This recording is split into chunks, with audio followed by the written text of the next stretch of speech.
whenever you are. I'll open up this town council meeting for March 16th. Please stand for the Pledge of Allegiance. Pledge allegiance To the to flag the flag of the United States of America and to the republic for which it stands, One nation, one nation, under under God, God, indivisible, liberty, liberty, justice. justice for all. all you, Twyla. All right, so we'll begin with roll call. Counselor Albert, Here. Counselor Colby, Here. Counselor La Rochelle. Here. Counselor Ward, Here. Counselor Lunt, Here. Counselor Fellows, Here. Counselor Ganong. Here. Okay, for the Finance Committee, Jesse Paul Zach, Here. Heather Ward, Here. Noli Lopez, Here. Curtis Lunt, Here. and Dan Lehman. Here. Thank you. Next, Twyla. Next item is good news and recognition. Does anybody have anything for the benefit of the group tonight?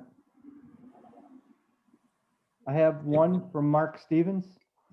Our Parks and Recs program was nominated from Maine Recreation Programs Association for Why We Love Summer videos. Why We Love Summer. In fact, is their video that they submitted actually won top award last night. Mark accepted on behalf of the town. So I'd like to congratulate them on the award. I would like to recognize the service of K-9 Officer Moxie, and we're sad to hear that of his passing. And we appreciate all of the service, and it's important that we recognize that service. Thank you very much, Norm. Anybody else with good news recognition? Seeing none, next item, Twyla. There are no public hearings. It would be audience participation and response for agenda items. Those listening from Town Hall live video streaming are now invited to send written comments by emailing award@lisbonme.org. While I have nothing at this time, I know the delay, but if there's anything that actually comes in, I will read it into the record throughout the course of the meeting as we normally do. Thank you. Next item. As the consent agenda. Consent agenda items are considered to be routine and will be considered for adoption by one motion with no separate discussion unless a counselor wants an item to be removed. Any items to be removed? Bern, can I ask a question? Are you okay with the content or the way that Twyla suggested we proceed with the item that you mentioned? I'm fine. Yep. Okay, I just wanted to confirm associated with it. Yes, we'll proceed as follows, Twyla. Oh, okay. Order 2021-56 to approve the municipal accounts payable warrants for $214,717.82. The school accounts payable warrants for $270,960.99. The school payroll warrants totaling $743,670.25, and the March 2nd and March 9th council meeting minutes. Make a motion to approve. I need a A second. Thank A you. second. I have the first and second. I heard Cassie before you, just so you know, Fern. Dawn, I apologize. Look at it. Yeah, So let's- roll call. No arm wrestling tonight. Whatever works. Counselor Albert, Yes. Counselor La Rochelle, Yes. Counselor Ward, Yes. Counselor Lunt, Yes. Counselor Ganong, Yes. Counselor Colby, Yes. Counselor Fellows. Yes. Order passed 7-0. Next, Twyla. Under council orders, resolutions and ordinances, order 2021, number 57, the Crest Avenue Sewer Project bid award. Mandy Alver, our engineer, and Steve Avioli will be presenting the first two agenda items. Okay. Hi, good evening, Steve Avioli, the Sewer Department. I don't know if you recall, at the September 1st, 2020 meeting, we are given the approval to put this project out to bid. I went out to bid on, again, February 9th in the newspaper. and February 10th, and bidding closed on March 8th. And you see, should have in your packet a tabulation of bids with Dan Aceto and Sons Earthwork LLC coming in as a low bidder at $89,521.50. And we would like to seek authorization to award that project to them. I'll make the motion to approve. I'll take a I'll- second for discussion. I'll second. Steve, the question I have is I saw the construction estimate was set for 89,000 or 80,000, one or the other, slightly over. Is there adequate fund for this? Yes, yes, there is.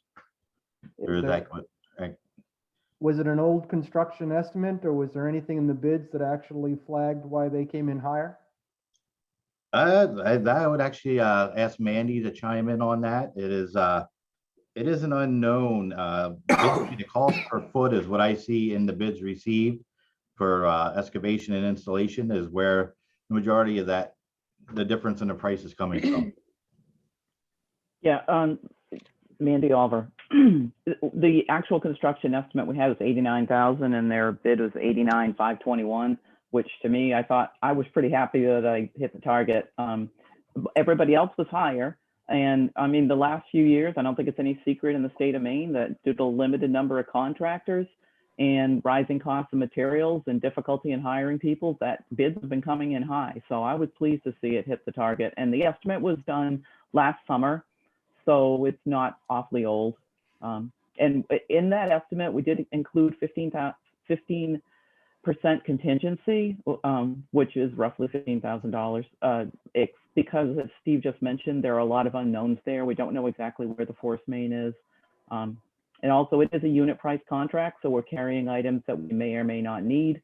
And as we do these unit price contracts, the actual payment will be based on what we encounter in the field. So if we need more insulation, we'll pay more for that. Or if we need to not remove something we thought we might remove, then we may make out better. So, but overall, within the overall budget that we had presented for this, which I believe is $120,000, this is well within that.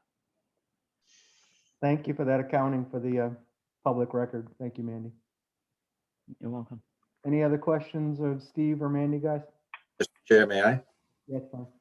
The Alan had actually asked, the chair had asked about the $90,000, the funds available. Potentially it could be up around 120. We're still okay with that because there's still an unknown, right? There is a certain room for error at 15,000. Right. The recommendation was that you continue to carry the contingency, the full budget. And again, like with any contingency, if it's not utilized, then they're just returned to Steve's funds in his budget. I would assume that basically they were just basing off of square footage for doing the sewer, and then the other contractors were just throwing a bunch on top just in case they got it. I don't know. The prices were pretty wild, right? I mean, ranging from over 200 to $250,000. I mean, that's pretty substantial. It is. It's a huge, I guess it's just the difference in somehow folks see it, or maybe they're busy and they don't really want the work, but they'll take it if they can get paid twice what it's worth. It's hard to explain. Yeah, it was unfortunate because I've seen a lot of bids early spring myself.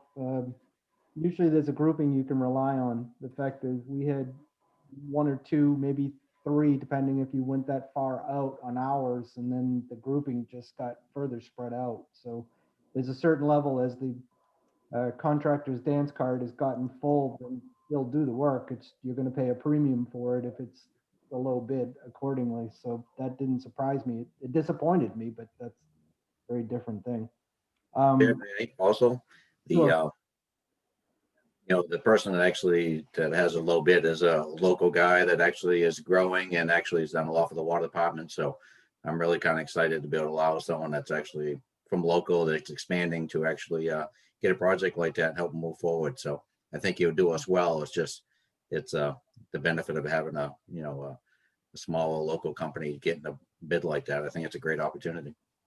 I have a question. I would second that, Fern, because I was one of the references that Diane called. The fact is, it said it was done very well in Lewiston, so I have absolutely no issue with his capacity to be able to do this work for us. Yes, I heard you, John. Is it possible that he has other contracts with the town or with somebody else in that area that's working in the same area, doing something else at the same time? You're talking for his pricing? Yeah, His mobilization is nothing because he's coming right out of our area versus, I understand that. But I just wondered if he had something else. He, by the way, in attesting to quality of work, last weekend, he did an emergency repair where I live, replacing a fire hydrant at the with the guidance of the water department, which doesn't even own a fire hydrant. So, and the work was excellent, and yeah, we have water. Diane, the question I had was the point of order on this with the contingency. If nothing changes on the scope, that contingency would not trigger anything coming back for us, but is there a change order piece of this? If something that would actually have to come back before council for approval for anything above the 90 or his bid?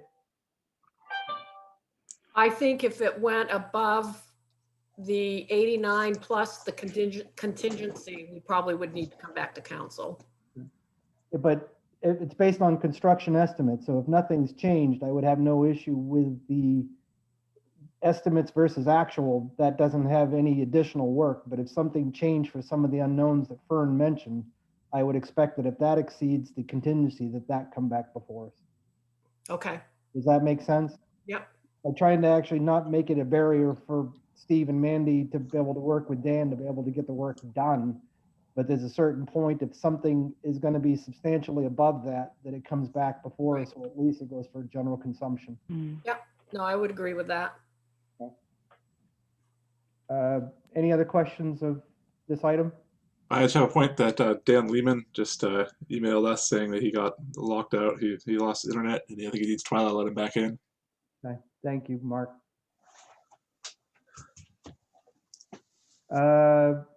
You want to let Dan back in and then we'll do the roll call, Paul? Yeah, I don't see him yet, but I'm sure he'll appear back here in a minute. Okay, roll call then. All right. Counselor Albert?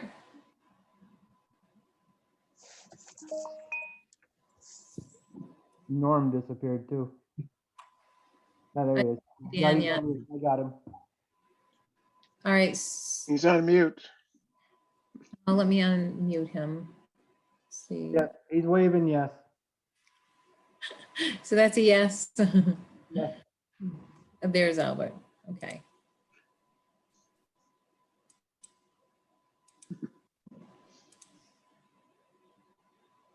Technology is a wonderful thing. Okay, so There.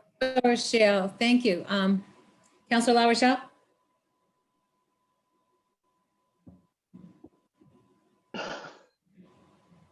He's muted too. There- Yes. Okay. Counselor Ward? Yes. Counselor Lunt? Yes. It's hard to find you all on the screen. Counselor Ganong? Yes. All right. Counselor Colby? Yes. And Counselor Fellows? Yes. All right, so that's 7 yeas, 0 nays. Order passed. Next one. Order 2021-58, apply to DEP for sewer project funding. Yes, we have an opportunity right now to apply for funding through the Clean Water SRF funds through Maine DEP. And based on a meeting that was held with our inspector and his supervisor from Maine DEP in January, we are being urged to start seeking, completing more of the projects that were identified in our evaluation that was done several years ago. And the two projects that we actually are looking to get funding for are, one of them is a fairly large project that can be considered or completed for a small cost compared to other projects of this size. I mean, it's a relining project instead of a pipe replacement. And at the same time, in the same area, we're looking to replace some other piping that was also identified in the list. And Mandy could elaborate a little more on the planning and the costs that we have come up with this that's using today's pricing.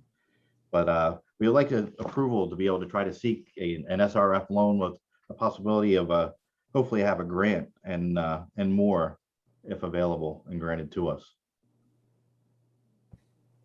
I need a motion for discussion. I'll make the motion. I got Fern for the second. Any questions on the topic? Hearing none, roll call, please. Counselor Albert, Yes. Counselor LaRochelle, Yes. Counselor Ward, Yes. Counselor Lunt, Yes. Counselor Ganong, Yes. Counselor Colby, Yes. Counselor Fellows. Yes. Order passed 7-0. Thank you. Thank you, guys. Good night. Good night, Thanks. Mandy. Next item, Twyla. Order 2021-59, the municipal budget presentation. We're going to start with a PowerPoint. So Kayla is going to share her screen so we can get going on this.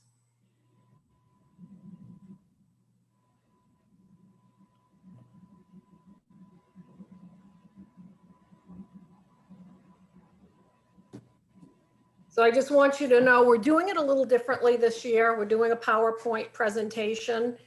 And when I start the overview, I'm going to start with the initial budget, which is the budget that the department heads put together. And then I'll go into my portion of the budget. But I want to start with by saying thank you to Kayla and Megan and the department heads for all their hard work into this budget. This is the first time that we're doing a PowerPoint presentation, and I take zero credit for that. That is all Kayla. So I'm going to start, if we can go to the next page. And again, this is just a high-level overview. This is the initial fiscal year 22 budget request from the department heads. And it is an increase of $1,484 or 11.2% over the current budget. And the main reason it's so high is we have a lot of capital needs in this budget. And for the first time, what we're doing is I wanted the department heads to actually show the capital needs in the budget. And then I took it out on my side to fund through other sources. So at least we have a record somewhere that we had a presentation that showed all the needs that we feel that we need to fill this year. And it aligns with the capital improvement plan. So that's an increase of 11.2%. And because there's so many capital needs in this part of the budget, of this increase, 38.4% is related to wages and benefits. Because of the capital needs are so high, it makes our wages and benefits look a lot lower. Next slide, please. So this is my budget. My budget is a total of $9,600,809, or an increase of $677,524, or 7.1% over the fiscal year 21 budget. This excludes the county tax and also the local contribution to the school department. And because I pulled out those capital items, the total wages and benefits comprise of 57.1% of the budget. Next slide. The budget components for fiscal year 22 is for expenditures on an organizational level. Revenues will be done at a later date. We have to rely mainly on excise tax and revenue sharing, and it's too early to determine what those are. But I can probably say with confidence that it's going to be higher than what we budgeted in our current budget. And if that's the case, that will help offset the expenses when we do the actual tax commitment. So this budget comprises of the general government, health and welfare, public safety, public works, culture and recreation, economic development, intergovernmental, and then debt service, and then the sewer budget, which is an enterprise fund, and it's outside of the tax budget. Okay, next slide. So because the budget is showing a $677,524 increase of 7.1%, I took everything else, if everything else remains the same, like there's no change in the school budget, no change in valuation, no change in county, which we all know that's not going to be the case. And everything else remains the same, this budget increase would represent approximately a mill from the 2310 that we currently have for our mill rate. COVID-19 played a big role in the fiscal year 21 budget. As you know, we came back to the table with a lot of cuts. And some of those, as you know, we plan to put back into this budget, like a lot of the positions that we deferred that were vacant due to the unknowns of COVID. There were also capital improvements that were held off that we've put into this budget. And this budget reflects the recovery of those positions and the need for capital improvements. Next slide, please. So this is just a fund balance policy. I know I sent that out earlier this week, but we strive to maintain no more than 16% and no less than 12% of our operating budget, which includes the local share to the town, the county, and our local municipal budget. Next slide, please. So the unassigned fund balance as of 6/30/20, and I sent out some changes today for you, and that's because we had a discussion with the auditor late this afternoon, and they gave us their estimated fund balance for us, and it's a little bit lower because of the deferred taxes. So right now we're estimating it to be $2,360,000. And if we kept 13% of the general fund operating budget, that means we could spend 117,000 of that. If we do 12%, we can spend 289,986. I'm also including in here the approximate amount of our overlay in our current fiscal year that I'd like to use to fund some of these capital items. And also the 33,180 that we received from another community for when they took one of our full-time officers, they had to reimburse us. It is recommended to use the 12% threshold of unassigned fund balance in addition to the approximate amount of overlay and the amount of training expenses for non-reoccurring capital costs that were deferred in fiscal year 21. Next slide. So this shows you how we came up with that, that calculation. And it shows you the different amounts. If we were to keep 16% of the operating budget, then we would be short 400,000. We wouldn't be able to use anything. It's not until we get down to 13 and 12% that we can start using part of the overlay, part of the unassigned fund balance. So we also took what we can use, and then we subtracted out what you've assigned this year already. There were two assignments, the 62,538 and 55,000. So that leaves us with 172,448.80. Next slide, please. So the revenues will be presented at another time, like I said, and as we continue to navigate through COVID-19, we'll closely watch what the state revenue projections are. We don't have those yet. We keep checking the website. We truly believe the revenue will be higher than anticipated, and we expect to exceed on what was anticipated for excise taxes.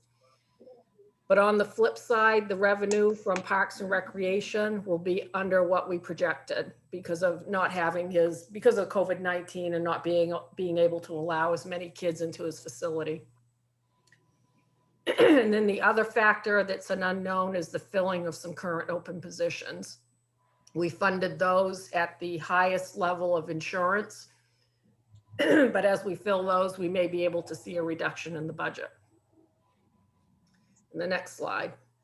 I know that was fast and it was a high overview. We'll be going into every single department in depth as we start the budget meetings next week. I do want to say that another thing that we need to be watching is the new stimulus funds that are going to be coming down to the local level. We still don't know how we can spend those. There might be an opportunity to use some of that fund for the capital needs. Therefore, we may not need to use as much from the unassigned fund balance.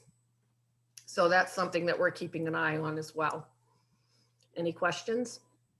I have one question. Sure. It sort of indirectly relates. What clarification did we get from our attorney regarding expenses, like reimbursements and other things? I had not heard the final. He has not presented anything in writing yet. So he's going to be coming in with something for me. As far as the undesignated fund balance, as long as I do that through the budget process, when we do our public hearing, we're all set to do that. It's all the other items like the donations that come in. He's going to be working on a charter amendment and a way to proceed moving forward before the charter amendment, but I'm still waiting for that, Dawn. Okay, thank you. Yeah, may I? Yes. Kayla, can you? I guess I had the same question, kind of was thinking the same way as Dawn was, and I seen the $33,000 was mentioned as far as for the reimbursement for the training. And I know the chief had actually presented to us about a plan to use those funds in the current budget. Do those funds need to actually be added into next year's budget through the general fund? I guess No. that would be a question. What we're going to do is we're putting that into a revenue account and it's going to lapse into the undesignated fund balance. That's why I want to use that, because it's funds that, and if we do that way and you designate it and we do it through the budget process, we'll be okay. Otherwise, you're going to have to go through a public hearing now just to spend those funds. Yeah, that's what triggered my thought too, the same 33,000. Yeah. So the thought process on how to use it's the same. It's just a process on how we put it out there. It's different. Is that- Exactly. Yes. Okay, just wanted to make sure. Yep. Kayla, can you bring your screen down, please?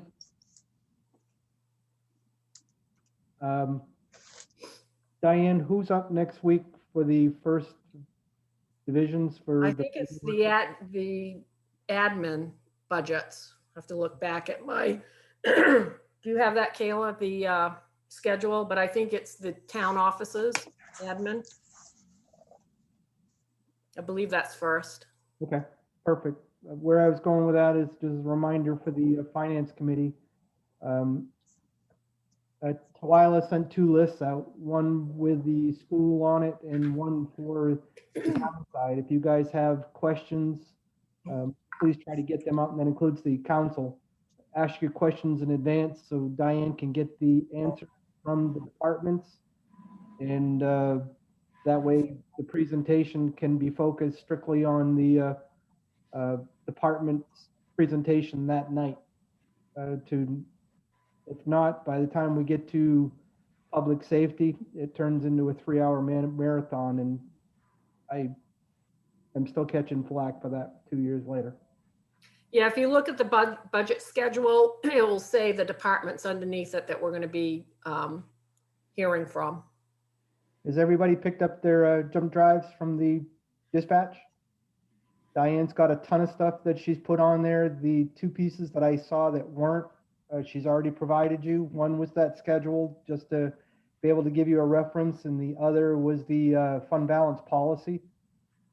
Diane's presentation tonight, maybe you could email that as well, Diane, because there's some Yes, good, I'll do that. there's some good information in there. Specifically, the methodology that actually comes into play when we talk about the capital improvement plan, to know what is available from fund balance money. That's always a consideration point as we proceed through this. And the last piece that I would bring up would be, we call it the list. The list is anything that you guys think that we want to hold off on a final decision until our last meeting. If you guys have those kinds of things, just bring them up. I will mention there are a handful of positions. One of them we're going to talk about tonight, IT. If we're not successful about direction on this from everybody on board, that would be put on the list, and we would defer the decision on that to a later date to be able to get the best information to see what the entire package looks like. When you're looking at a 7% plus budget increase to start, it's at times not palatable to anybody. So we try to whittle that down as best we can by parking things and making the tough decisions at a later date. That said, I guess I would Yeah, ask. may I ask one more question? Sure. Sorry to drag this on, but one of the reasons I mentioned that about the 33,000 for chief is he had mentioned that some of the stuff he was going out for the grant was actually time sensitive as far as for needing the money to apply, going through the whole budget process. That probably wouldn't allow that money to be allocated for that. Is there another mechanism we're able to use? I'm just going back to the discussion we had, and part of that was time sensitive. So I don't want to drag on this discussion, but it's the first time I see that change. That's all. One of the specifics associated with the update that Diane gave is the fact that it will cost an estimated $3,000 more for one of the purchases that needs to be done because of that time sensitivity. It is something that's in our best interest to be able to comply with the item on the charter that we weren't aware of. You know, it's unfortunate. It is what it is. It is something I would encourage Diane and Chief to have dialogue, that if there is some way to be able to mitigate that in the short term, to be able to address it in the long term, feel free to do so. Okay. Is that me? I have a question. Yes. Revenues, see that they're not projected. Is there a good reason why they're not projected? It's Revenues? too early. I typically don't project those till later on because it's too early. I wait till we see what, I usually start working on that in May. Number one, we don't have revenue sharing. They haven't even projected that yet. And I wait till later on to see how much of my excise tax is, and also interest on taxes. There are a lot of factors that come into play that right now it's too early, and I don't want to over project. So I want to get as close as I can to it. I understand what you want, but doesn't the town charter, I think it's Article 6, Section 6.2, require revenues to be projected with the budget in March? Am I wrong? I don't know. I'll have to look at that. Well, you should read it because I think it requires revenue projections. The reason I bring this up is because it's hard to see the tax impact without revenues. And I think there may be good news there, because last year you projected $800,000 for revenue sharing, but you're going to collect 1.2 million. That's 400,000. That's the kind of good news we need right about now. So I think we could get some good news there, and it's to your benefit to project it. Thank you. The last question I would have would be, anybody want to go out publicly to be able to say where they'd like to land associated with this? We know the leaping off point is about 7.5% or whatever it was that Diane presented. Last year, we as a council put the position as 0, given the situation associated with that. Anybody have a number that they're looking to be able to land at this, that they want to have an opinion on right now at the outset? I have a rough opinion. For the total combined picture between school and municipal, a 3% figure sticks in my head. Okay. Anybody else? I guess I'm not as optimistic as Don, but I would actually, I feel that, the biggest thing is the jobs that we held off on last year. I think unless we deem them not needed in the town, which I know that's not the case, I think we need to actually fill them. The idea of trying to keep a flat budget or near a flat, that's pretty tough to do. And if you figure like the 3%, you split it half between us and the school, at 1.5%, I don't think would even take back the jobs that we actually needed. So realistically, I just hope that we actually have some good news, as Mr. Lunt mentioned, and we're able to fulfill what we need without a big impact. I don't think, I'd hate to see it go over 10 between the two, but realistically, I think it's going to be somewhere in that 7 or 8% between the two. I'm not sure how you split that up, but I would think they would try to keep it under 10. Just to Let Go, me clarify, can I clarify? When I said the 3%, I meant 3% town and 3% school, not 1.5. So we're closer than we thought we were. That's good. Thank you, Don. that makes all the difference. If that's the case, Diane, can you, just for discussion purposes, send this group a calculation of, based on that, we're roughly 7.5% on both sides, what it would mean, how much would have to be cut off the school, how much would have to be cut off the municipal side to make that target of Don's. Yep, we can do that. It's just the discussion for general purposes at this point. Yeah. And to Kurt's point, what I'll do also is I'll look at the revenues and I'll just Give us a worst put case figures scenario. together, and I mean, Yeah. just know that it's going to Mhm. change. Yeah, I'd be happy to see even just a ballpark figure. Diane would definitely help me out to make a judgment call. It's hard to say, we need 3 or 4% when we have no idea what the revenues are going to be. Exactly. And I Diane, have no idea what they're going to project for the revenue sharing for next year. Oh, I know it's a guess, but that's what we need. It's just to at least take a ballpark stab at something. one of the high level things I heard in your presentation, Diane, is that you expected to actually come in better than last year. Yes, I do. Put in last year's numbers in Right, this yeah. budget and give us a floor. Mhm. Okay. Right, yeah, just estimate 1.2 if that's what you think you're going to get for this last year. Mr. Chair? Kurt, does that work to your point? Okay. Norm, Thank you. So my thought here is just that we don't know where, we've seen what the initial projections are from the school side and from the municipal side here. And I think that there's a lot of unknowns still. So for me, it's all about knowing that last year, great effort was made to go flat and table a lot of projects that were critical projects in some cases. So I think it's important to really get an understanding of, and now more than ever, I'm sure these projects have been prioritized. But if we're talking about coming in at a number that we don't, I wouldn't want to spitball a number.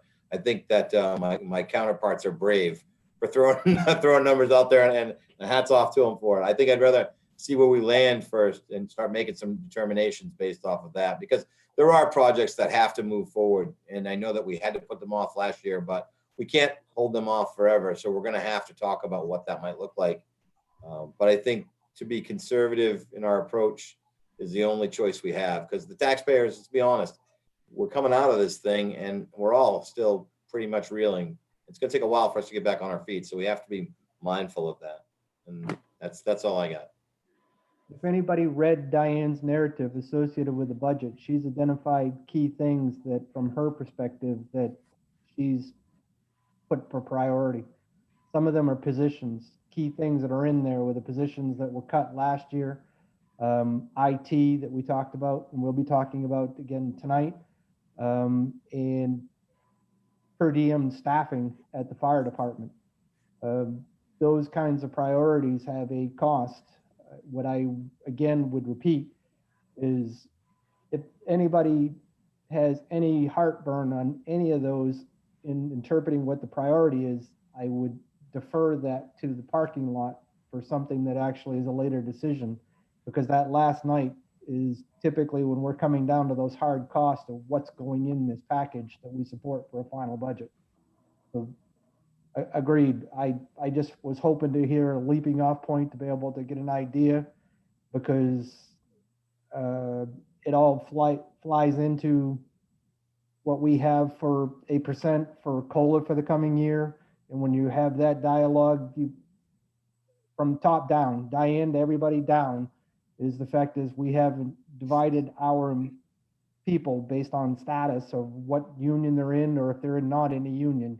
If you're going to say it for one, it should be fair for everybody in the group. And that's kind of the flavor that we put to it as a council. I know that hasn't always been the case, but that's been the recent memory. Any other dialogue on the budget in general before we move on? I've taken the liberties, there are 2 items on here. After the IT, if you guys want to disappear as a finance committee, I thank you guys for your time, but one of the ones that's up next would be the paving, specifically to be able to get on the calendar, to be able to get bids sooner than later, because the later we go in the season, the worse the pricing becomes and the more we pay for it. So that said, these two pieces do have budget components. So I set them to be able to be ahead of the agenda for you guys to be able to weigh in.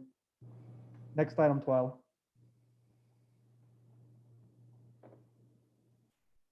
Muted, Twyla. There's so many cars going by. I think it's noisy here. Order 2021, number 60, solicit bids for paving projects.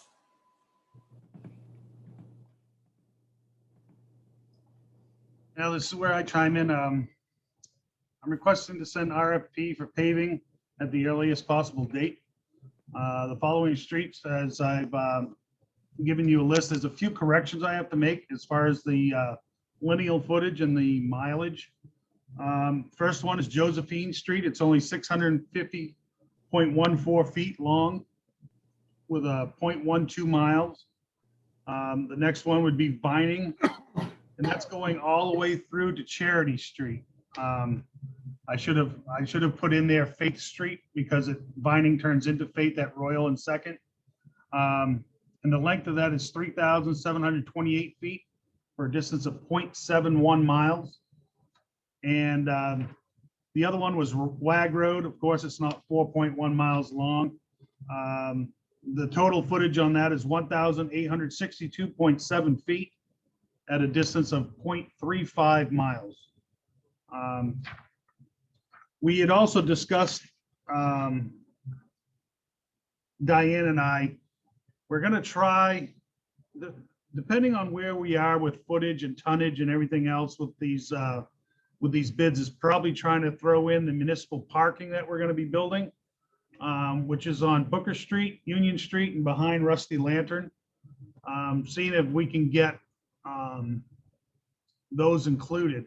I would hate to kick Wag Road off another year because we keep putting a ton of money of gravel and everything else, especially on the big downhill slope side from Mr. Wags down. On the flat, it's not so bad. If I could just do the hill, I think we would be, that would be a great help to me in maintaining the road. So I can adjust that if we have to, when it comes down to footage. But if I did the footage right, we should come in well below our mark. I left room in there for the catch basins to be raised. There's other things I'd like to include, but we're going to get into that at a later time. It's one of them was the parking areas we already talked about, and then according to my list, if I do this correctly and I figured it out, I've taken the time. By 2028, most of the roads in the town will have been at least gone over and repaved. So that's just around the corner. Another 6-7 years, all the roads in the town of Lisbon, the community of Lisbon, will have been touched by new hot top, which I think is a far cry from where we used to be. But it's my request is to go out to bid as soon as I can. I talked to St. Laurent, and they already have, I think, 60,000 ton on the books right now, and we're into March, so they've got a busy year. I'm not saying they're the only ones out there, but the sooner we get on the list, the better. I think it's the same. It's my same ploy every year. I would echo that because one of the changes, we used to hold off and this bid would never go out until after July. Two key components associated with this is 4 or 5 years ago, we were far behind associated with paving, as Randy mentioned. This past year, meaning 2021, we actually got past chasing a sewer project primarily focused in the gross development. So being able to move out beyond that, to be able to pave some of the other areas that are specifically in need, that address some of the concerns that Randy's been hearing through this. And from a council level, we put the priority to this. One of the asks that we try to get, it's 475,000. We haven't touched that in 4 years. It seems to be that same number. The question that I would ask to the group is, anybody have any issue with that number to be able to allow Randy to proceed with the list that he's given us? Make a motion for discussion. Need a second for that? I'll second. And if I was from what you've told in the past, just because you go out for bid and allocate it doesn't mean we use it all, right? So the idea of putting it out there and getting that marker and finding out what that price point would be really important to me. So, I mean, my opinion is that we just move forward and at least put it out for bid. The question I have, Randy, you mentioned Yep. parking for downtown around Main Street. I know it's a key piece for the plan for that area. Does that mean that this would not actually get done before July 1? Or is there something that you guys are working on to be able to make that happen sooner than later? Well, it's in my plan. Of course, everything's, weather permitting, but mid-April, that second, third week of April, I plan on getting in there and getting actually at least the gravel work done. I figured 2 weeks for each. Of course, it's going to take me a little longer at Rusty Lantern. Going to take me a little less time on Union Street and a little less time on Booker. But I think if I average out 2 weeks per project, that we can probably get those gravelled in, compacted, and prepped for paving. My thing is whether or not we have enough money come this, paving. I mean, we can get it done. It would be nice to have it done for Moxie days or a good part of the summer, but unfortunately, the money's going to come from this year's paving. But the majority of the work will already be done. It'll be prepped. I'd like to make, Diane and I spoke about possibly making the Rusty Lantern parking area more accessible for handicap because there's a crosswalk, right by the old Getty station. And that's the flattest surface around. So I know there's been concerns about, especially during Moxie days, is handicap parking, where we'll be able to designate at least, half a dozen sites, if not more, to handicap on that Rusty Lantern side. Because if I had to go with ADA, there'd have to be a lot of work done to Booker Street or Union Street because of the pitches, which would probably result in like a small retaining wall at the Union Street side. And then a retaining wall, there's a retaining wall already that abuts the property to the sausage kitchen, but then there would have to be on a retaining wall if we wanted to bring it all the way to our property line next to Rogers Insurance.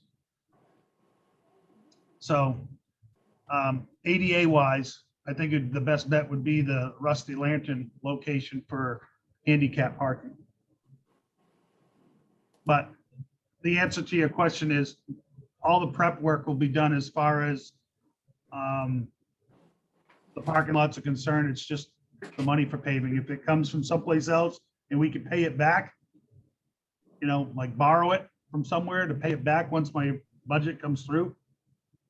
And after I know where we're at with paving, then that could be an option also. We can get it done a little earlier, as soon as the plants open up. Sure. Thank you for that. That's good for the listening public as well. So we have a motion on the table. We have a second. I'm not hearing any reduction. So the motion is go out to bid with the 475 in the scope for paving. Now, if the budget actually changes then it's the caveat that's clearly always in an RFP is the fact that it's subject to final approval associated with funding.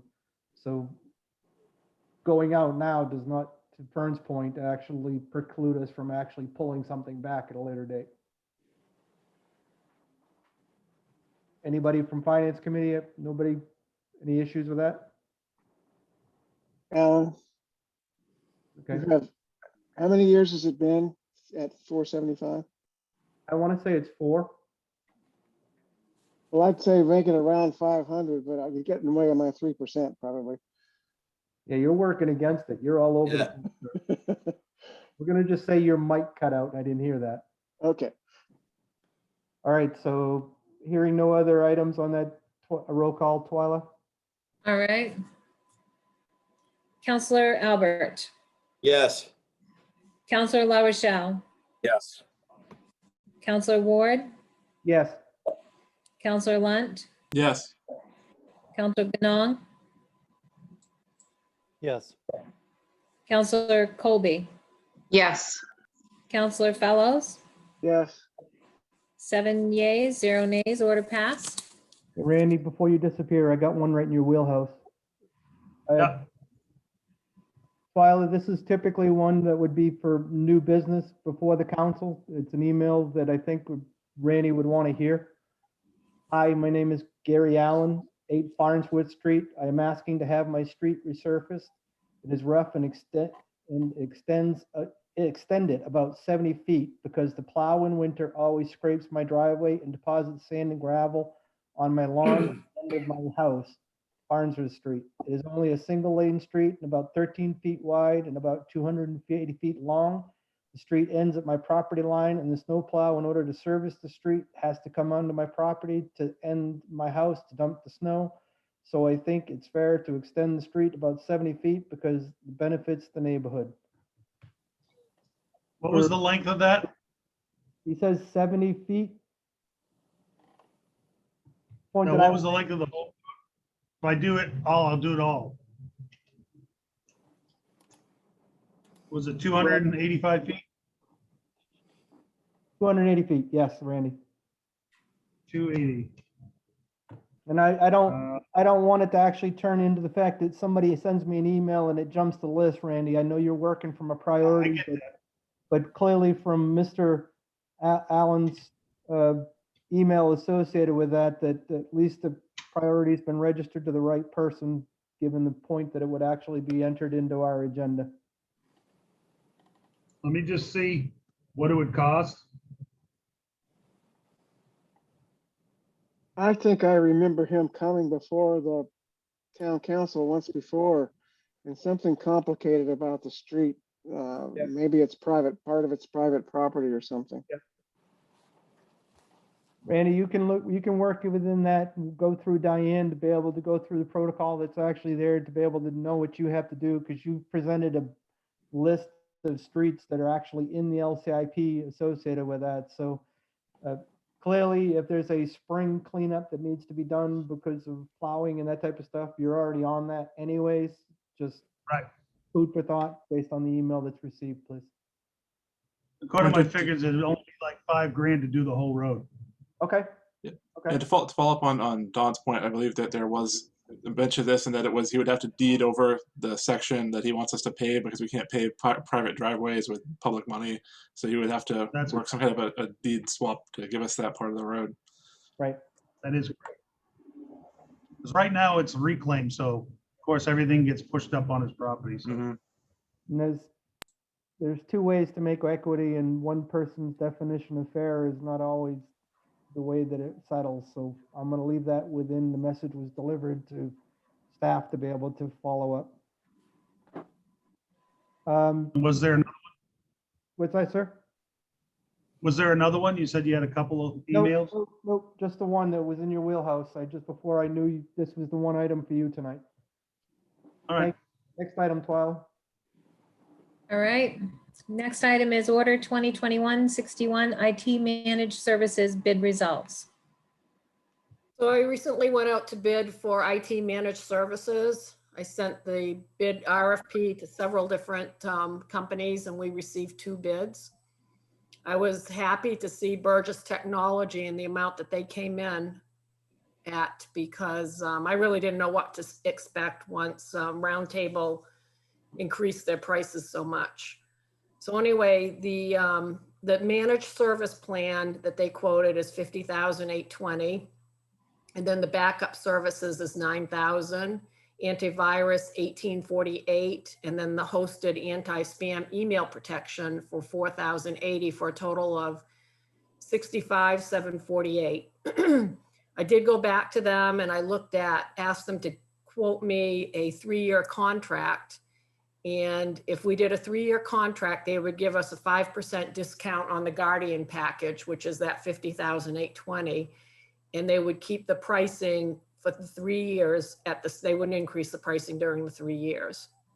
I also asked them to give me scenarios of having a technician on site once a week, bi-weekly and monthly, and that increased the amount by $10,000. So I think with the pricing coming in at about 65,748, and if we do the 3-year contract, that'll drop it down to 63,207, which is, let's see, right now, we're currently paying 52,320 with Roundtable. That's, that's about 10,000 more a year, which is, it's not what I expected I would get for pricing. And in the budget, I have an IT managed position, which also has benefits and included with it, which brings it well over 100,000. So my recommendation, it's going to be different than what I put in on writing here, is to go with Burgess Technology for a 3-year contract so we can get the 5% discount, not take advantage of any of those scenarios having an on-site technician, but we'll just pay by the hour when we need somebody to do any special projects, to see how we go for a year, and award the bid to Burgess Technologies. And the reason I'd like to do that is I think it made sense when we were up over 100,000 to try to get somebody in-house, but it doesn't make sense for the 65 or 62,000, because relying on just one person, and if that person's out sick or on vacation, we don't have anybody else to fall back on. And I did contact the school and talk to Rick Green, and it doesn't appear that we would have that support there as well, because of our needs are so different than theirs. So I would like to go with Burgess Technologies, and that will reduce our budget significantly under the technology compared to what I have it currently budgeted at. Can I have a motion for discussion? We'll make the motion. Or second. Take it how you see it, Twyla. You got 2. Hollywood Squares there for a minute. Everything was lit up. The question I have, Diane, when you mentioned the price, that this is roughly 10 grand above what we actually pay Roundtable, that excludes the chief side, for why he's actually down here in the lower right on my screen. Is the Burgess quote includes tech time for PD as well? Everything except for the IMC, correct, Ryan? That's what you use Arthur for, is to really do the IMC. That's correct, and that's very limited. If I'm able to comment real quick about my talk with the Bath Police Chief, would that be okay, Diane? Yes, that's fine. Yep. In speaking with Diane and learning about some of the IT companies, I was able to, and Alan's pointed out in the past, it's important to know who we're working with. And this company, Burgess, the town of Bath, has been dealing with a very long time. And I reached out to the chief of police in Bath, who I know, and asked him about their dealings with them. He says they're an outstanding company. He said they're there right when you need them. They've taken care of all their issues. They have very similar operating systems as well. He did point out that they do have a full-time IT person as well in Bath, but they don't work with their operating systems. I mean, we have our own as well. We have Arthur that takes care of our operating system with our internal computer records, since he's a full-time communications officer in another department. So that's good because he's got all those CJIS requirements. However, just like we use Roundtable now at the police department, there are a lot of things that we would use Burgess for, which I believe is part of the quote that Diane has. So the IMC piece specifically, Chief, any idea on that? To the point, if there's a $10,000 option to have a dedicated person one day a month on staff, is there a benefit to you that we're going to pay for anyways? As far as right now, it's very limited, the amount we use, Arthur. But as far as the benefit, I guess I'm not understanding your question.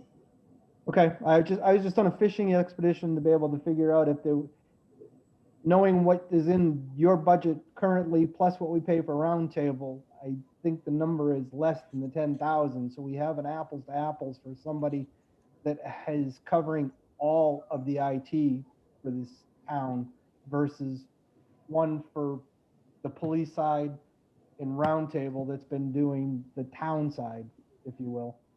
So I think we've probably used Arthur less than $1,000 over the course of the year. It's actually probably way less than that. We don't have to use them that often, but we reach out to Roundtable for pretty much everything else except for IMC, where we speak to Arthur directly due to the requirements and the confidentiality that we'd have to have. I'm good with this as presented. Anybody else have questions on the Mr. proposal? Chair, can I make a comment? Yes, Dan. I just want to share that my company uses Burgess Technology, and we've done very well with them. Been working with them since I've been back at my company for the last 14 years. So nothing negative to say about that company. Perfect. It's good to That's know. good to know. We have the plan where they had send one person to us on Thursdays, 1 day a week between our 15 branches. We have our own internal person that tries to do, the day to day, but we have them come in for the big stuff once a week or special things. May I? Yep. I guess it goes out both to Diane and Chief. We no big projects in the next 3 years, no server changes, no major upgrades. I mean, that would be just one of those things to look at if we knew that was coming up and we were able to leave the contract open, so we could actually do the $10,000 in the second or the third year. That way, if we did have a project coming up that we knew was going to go well beyond that, that we could actually be positioned for it. Just curious if we have anything in the pike as We far as. do. We have the server at the town office that has to be upgraded in this coming budget.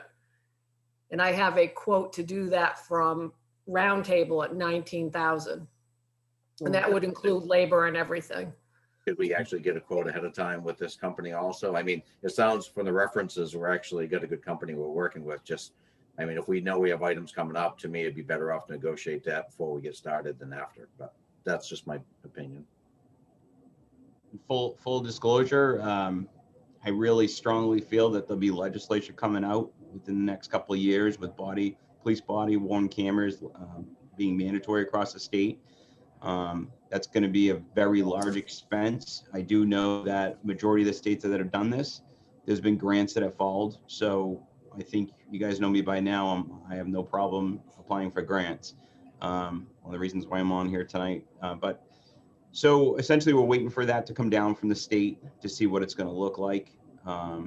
Nothing's gone through, nothing's passed yet.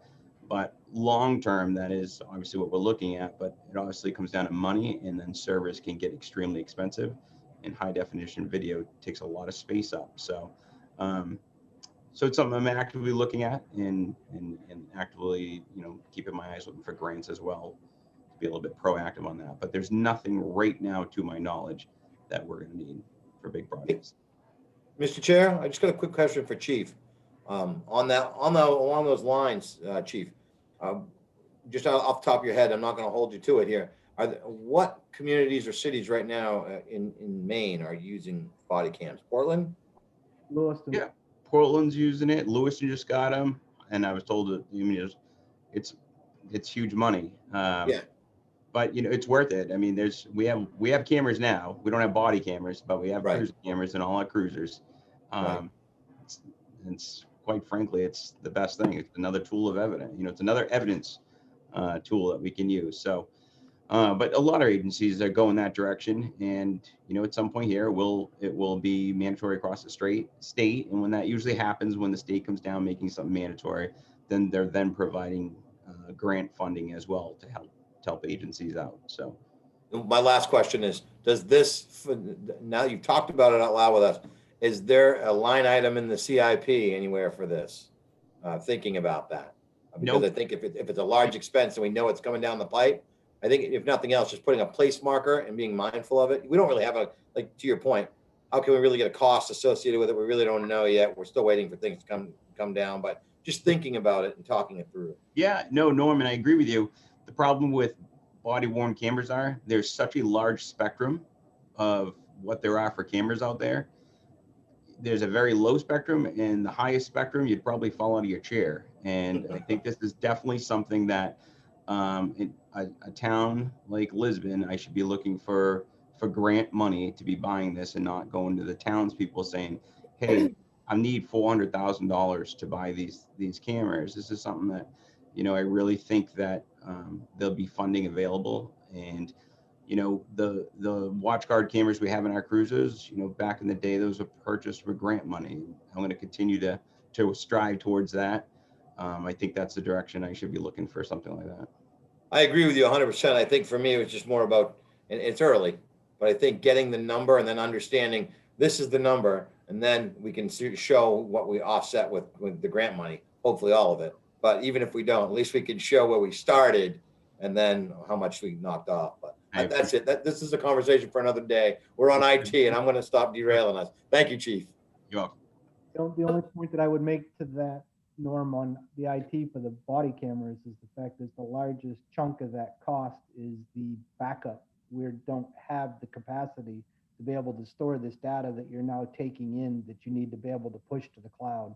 That was the largest expense associated with Lewiston's procurement, is getting that infrastructure set to be able to pay for that. And that's why I think if we can get smart now and look at bulk cloud storage, I realize they'll have to whatever the IT magic that has to go on behind the scenes to partition that particular sensitive data in a different area or scope. But looking for a partner that's going to look at this as a whole and say, you're going to need a boatload of cloud storage because you have, body camera data that's going to need to be stored. So we'll get there. I think this is a good leaping off point with this. I mean, I like what I'm hearing for testimonials about Burgess. I'm not going to fall in love. I'll let the work do the talking, but I think that they have a very low bar when it comes to some of the services that we've dealt with in the last few years. So I think that they certainly can, go nowhere but up compared to what we've been getting for service. And just to touch back on Fern's question, when we go through the budget, you'll see under the technology that we've got I think it's around 35,000 worth of projects coming up in the next year. 19 of that is the new server, and the rest is switches and firewalls. So we do have some work that we're going to have to do. So, I don't know the prices that Roundtable gave me, if those are reasonable or not, but I think we'll find with a new company making assessments on what our needs are after we kind of go through and able to talk that through again when they see our equipment and what we're trying to accomplish, that might change. Right. The question I would ask is, for the $833 for the additional $10,000 a year, would that be able to be done by them and pick it up now rather than later? I'm seeing the fact is that we're trying to play both ends to actually make the most low cost fix, but we're denying the flexibility for the need that actually could come up. That's where I'm landing on it, is the fact is, if we've got something that's there, the fact is you wouldn't have to go to Roundtable if that dedicated person can actually install something for that $833 for that one day. You've paid for itself in the 1 year already. But that's me. The motion on the table is. So actually, my motion is not to have somebody on coming monthly. So are you thinking that you want to have somebody to come monthly? I'm just playing devil's advocate. To me, it makes sense to have it front-ended on the front side rather than having to deal with hourly for something that's above and beyond the scope that we set. So if you do that, the amount would be $75,336. I didn't make. May I ask a question? Yeah, please, Fern. To Norm's point, I mean, he brought up a good thing. We had actually mentioned that any new company in would want them to do a full assessment of what we have and what our upcoming needs are. I would assume that's not included in their regular operations. That would be an on-site hourly fee, right? Norm, what would you think if someone was to come to town and look at all our equipment through PD and servers and computers and stuff? How long would it take for someone to do an adequate assessment? I mean, I'm no expert to be able to kind of make that call, but I think that if they're going to be a new partner, I think they want to do that. I think they'd want to understand that with RFP, and actually somebody, and this is, you're getting an RFP from somebody who 9 times out of 10 doesn't have a detailed IT background. So they're telling you what they know based off previous RFPs or what they have for equipment stated from current provider. That being said, they're going to come in and they're going to want to know that, you know, what we sent out in the RFP. Nobody from Burgess came to our offices and looked all this down. They just looked at the what was stated, said based off of what we know, this is what we're going to put in. So I think they're going to kind of want to put eyes and hands on this. And I don't think there'll be a charge. I would like to think there wouldn't be any upcharge for that. Now, if we wanted to have them make an assessment for us that went beyond their inventory to understand what they're working with, I think I'm comfortable with paying per diem in the first year just to understand what it is our needs are. Because I don't think we've got an accurate representation of what our needs are from our previous provider. I think they checked out and I'm not saying that they dropped the ball. I just don't feel like I don't think that they were an engaged partner with us for the better part of the last 24 months. They did what they had to do to meet the contract stipulations, but as far as whatever our needs were, I mean, when they're sending Diane serial numbers for computers that supposedly they replaced the year before, that tells me they're really not super engaged in what we have. That's why I feel we need whoever it is that comes in as a partner to really do that comprehensive, here's where we're at, here's what we know for life cycle on these PCs, these servers, and everything that Roundtable said was due for maintenance is actually due for maintenance or due to be upgraded. So to your point, Fern, I think that my hope is that we wouldn't pay for that right up front. They would want to do that as part of we won the bid, let's come take a look. But I'm not them, so I can't tell you that's the way they're going to do business. They may want us to pay. And my point was kind of I mean, I'll give an example, like our generator we just went through. You know, we have a firm that comes in that we can trust. They give us an adequate assessment. They tell us what we need and what's going to carry us through. I mean, we know I guess we have an idea that a server needs to be replaced. I'm not sure if that was a recommendation from Roundtable or not, but I would think that this new firm would want to come in and give us a recommendation on if it needs to be replaced and what it needs to be replaced with, and maybe check the specs so we can get more of a better adequate number. And I'm just not sure if that's part of the contract or if that's something we get to pay per hour for them to do. I guess that was just my point. No, it's a good point. Good point. Yeah, can I ask a question? I want to understand what the managed service was covering, just for that reason exactly, is that if you've got a professional organization coming in to take over a contract, they need to assess, and that should be part of the managed cost of the 50,000. Yep. Do we know that? Do we know what's included in the managed service? Yeah, there is. They talk about coming on site here to do that. I would just knowing. I do not see any extra cost for doing that. Right. Yeah, just knowing. Go ahead. I'm sorry. Go ahead.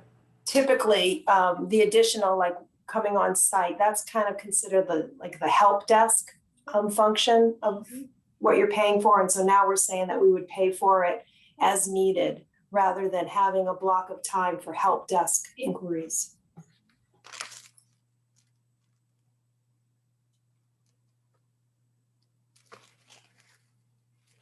The way I understood it was the help desk was standalone from this this additional piece of, hey, we want somebody to come in instead of paying for one person once a week to come in and assess whatever punch list we have or need for. It would be as we need somebody, we bring somebody in. So I'm for either way we decide to go. If we want to cost save that first year and just say, well, let's see how many times we actually pay out of pocket for things that we need or what we consider a punch list that we need to have addressed and how quickly that builds up. If we want to assess that way to see if there's not a huge number of visits required, or the other way, which is paying for it up front and seeing, just monitoring, did we actually have a lot of every week that we had that visit, do we have enough work there to justify that expense of the additional 10K? Either way, I mean, we're starting out again from scratch. So I think there's value in identifying what one of two ways, and we can try them both. And who on staff is responsible for or accountable to Burgess? So, are we getting monthly reporting from Burgess or currently from Roundtable? Are we meeting with them? I'm just having a difficult time of, if we're gonna move to a managed service, what are we expecting differently from Burgess than we were from Roundtable? And what are we doing to ensure that accountability on the town side as well to get that service? That would be me. I'm the one that's doing the monthly calls with Roundtable now and getting all the reporting. The motion on the table is to actually not go with the 10,000. I don't want to work against that unless the two guys that actually made that motion are in agreement. I'm not hearing that that's the case. We talked about it. The one thing that I would ask that we try to consider is maybe a friendly amendment to the motion that if in year 2 and 3 that additional option for the pricing makes sense to allow Diane to execute that with Burgess if they're in agreement that that's okay. That would be the one thing that I would ask for. My question is that an option? Can you go with the per diem and then perhaps year 2 and 3 have the dedicated person? I'll have to check with them to see. So I'll go ahead and I don't know how Twyla put it, if I was first or second, but I'll go ahead and amend the motion to say that to accept the bid from Burgess with the understanding that we would go accepting the bid now with no, we'll go with per diem for year 1 with the understanding that Diane has the ability to go to the managed 10,000 annually or whatever the contracted rate is in year 2 and 3. Fern, you were the second. If you agree with that, then we're good. Okay. And that Okay. Burgess may not even want to do that or not be able to do that, but Right. in that regard, it's at least we've given Diane the flexibility for everything we talked about. And I'll check with them too tomorrow and then find out, even if we're 6 months into this and we see that we really need to have that person on site, will they make an amendment to the contract? Perfect. Yeah. If not, we can come back and talk about it again. Yeah. Any other questions? Everybody good? I appreciate again the finance committee hearing this one out because the piece that I would have you guys remember is the fact it's a $100,000 item. So we're talking about our first $37,000 cut right now. So that's huge for where we need to land to Dawn's 3%. Kurt likes that. All right. Hearing none, roll call, Twyla. Counselor Albert, Yes. Counselor La Rochelle. Counselor La Rochelle. One more time, Fern. Yes. Okay. Counselor Ward, Yes. Counselor Lunt, Yes. Counselor Ganong, Yes. Counselor Colby, Yes. and Counselor Fellows. Absolutely. All right, 7 yeas, 0 nays, order passed. Thank you. The finance committee, if you guys want to bow out, I completely understand. We're not that entertaining. Thank you, guys. Yeah, thanks for joining us. See you next week. Thanks for having us. Next item, Twyla. Order 2021-62 AARP Community Challenge Grant Application. Good evening, Ryan McGee here. And Brett's on my screen down the bottom corner, so feel free to chime in, Brett, if you have anything to add.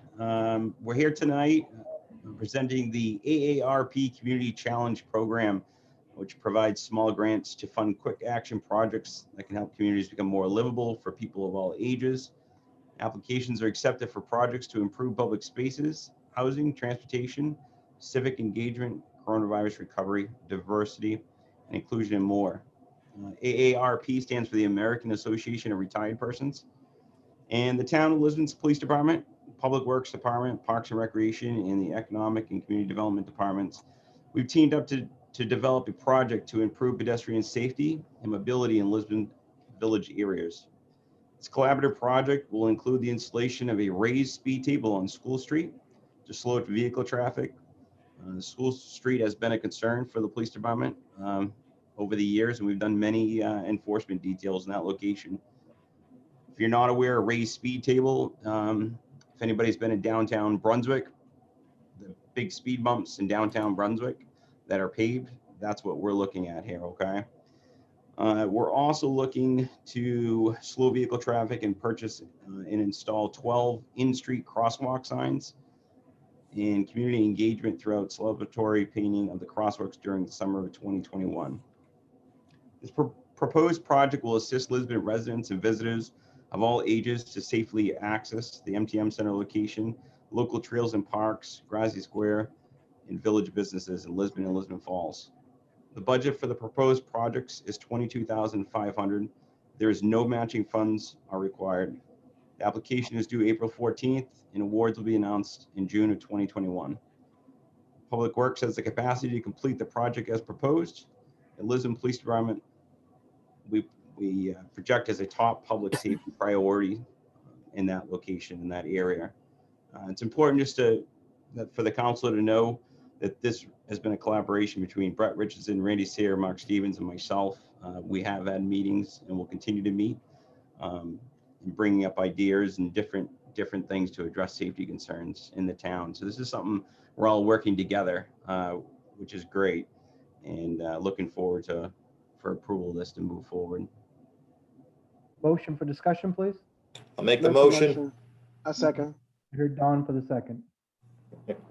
I'm gonna get one of them. You will. I'll hold off next time, Don. Anybody else hearing Chief actually presenting and thinking dot on this one? I know I am, because I mean, she used to come periodically for the first couple of years on the council, and she was always talking about the raceway on that street. So you're right in her wheelhouse, sir. So Alan, many days I spent in her front yard holding a handheld radar, and I even had little kids come up and hold the handheld radar for speeders. So we're trying. We are still actively trying. Complaints are coming into the police department, not just on speeders there, but other locations. However, calls for service, non-traffic related, are kind of they are very, very time consuming lately. So traffic's, this would certainly slow people down. Downtown Brunswick, if you look at the size of those speed bumps, and Brett and I have met with, and Mark as well, we've met and we've discussed it. The speed bumps would be at an angle. It wouldn't create any issues for the plow trucks. I think it's a good idea, and where it's going to be funded through a grant, it just makes it that much better. And those angled speed bumps are very effective in Brunswick, because no two wheels go over at the same time. This is true. I'm hoping that when you're successful that you deliver that message and she says you're a fine young man, because you did her a solid, sir. But Dot will be very pleased. Any Yeah, other? may I? Yes, please. Yeah, Chief, now, when you mentioned the signs, are those, I pictured down by 196 next to right off of 125, the crosswalk there. There's limited, we'll be able to do that in the short term. Will those signs be able to go like between the yellow lines to slow people down? I mean, is that the intention of those signs? Yeah. To put an object in there, so. Absolutely. So Fern, you probably remember the town did have some of those signs several years ago.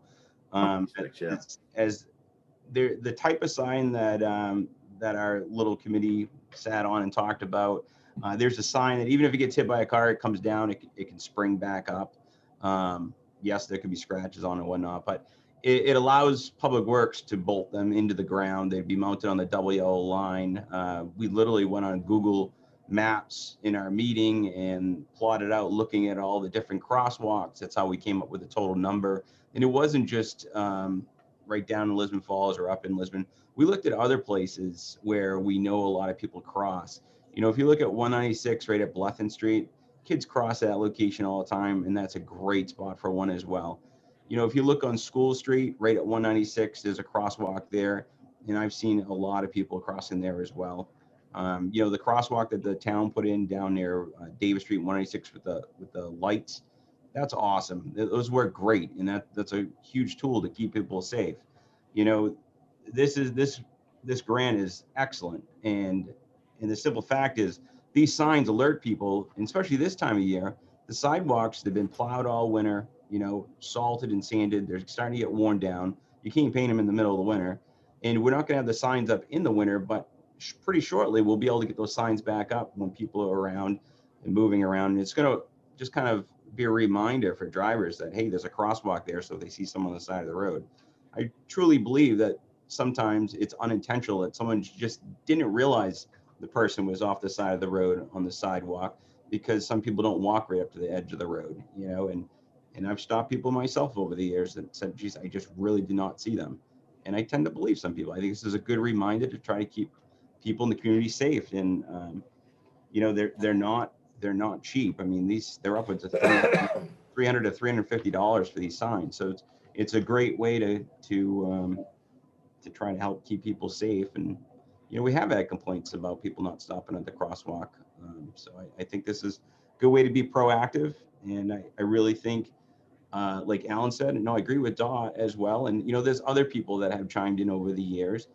So, this could be the, start to something else, long-term, being able to look at, traffic and the numbers. I mean, if you just look at the amount of cars that travel on School Street today, there's a lot of traffic on School Street.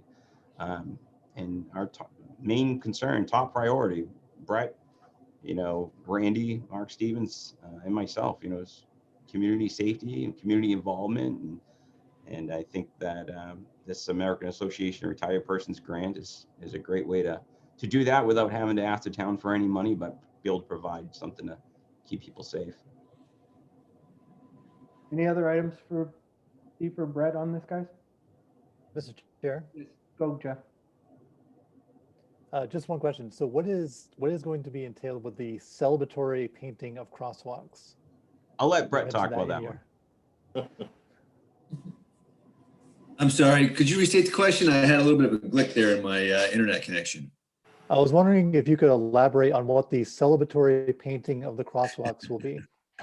Yeah, I think it's, Chief mentioned community engagement, and one of the projects last year when Main Street was closed was to paint the street, had an artist come in, and it got some kids down there in Main Street doing fun stuff. And I think that's something that folks do around the country to just bring awareness to pedestrian safety, and also just like a sign, that color of the paint creates a visual cue to slow down. So it's a common best practice. And there's actually sort of an art group that's getting re-energized.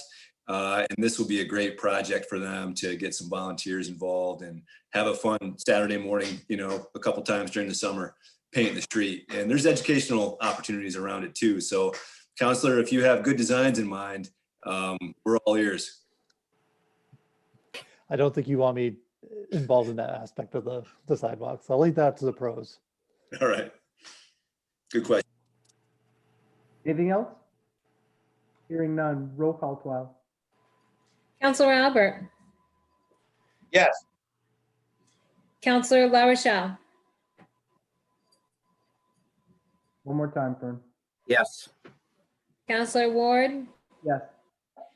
Counselor Lunt, Yes. Counselor Ganong, Yes. Counselor Colby, Yes. Counselor Fellows, Yes. 7 yeas, 0 nays, order passed. Mr. Chair, may I ask one more question of the chief before he leaves? Oh, please, absolutely. And this is kind of a budgetary thing, and it may not apply, it may not. But after the events of Friday with the loss of a canine, are you thinking that may change our budget process this year a little bit, number-wise at all? And if so, I guess it'd be nice to have those changes prior to you presenting. I'm not sure if that's a factor or not, but I would assume that it would be. I've already reached out to Diane and spoke to her about a few things. There's obviously a lot of factors. This just happened. It's fresh. I think it's important to involve my supervisor team and discuss all options on the table. And I will be meeting with Diane about it. I've already immediately contacted her when this happened. So yes, there's going to be discussion about everything moving forward, just for you aware. Just want to make sure that it's able to be put into the budget if needed. That's all. Thank you. Thank you. Thank you, guys. Thank you, Chief. Thank you. You guys have a good night. Thank you for your time. Thanks, Chief. You too. Thank you, Chief. Thank you. Next, Twyla. Order 2021-63, the request funding through Maine Community Foundation Scale Up Grant. Hey, everybody. Brett Richardson, Economic and Community Development Director. And The Scale Up Grant through the Maine Community Foundation builds on the entrepreneurship work that we talked about last week at the council meeting, and that we've been working on in the community for about the last year. And the Scale Up program funds facility types and program types like incubators, accelerators, co-working spaces, and creates opportunities for small businesses and folks who are looking to grow their business to rub elbows, have a community space where they can meet. And we're looking at this program using some of the entrepreneurship funds.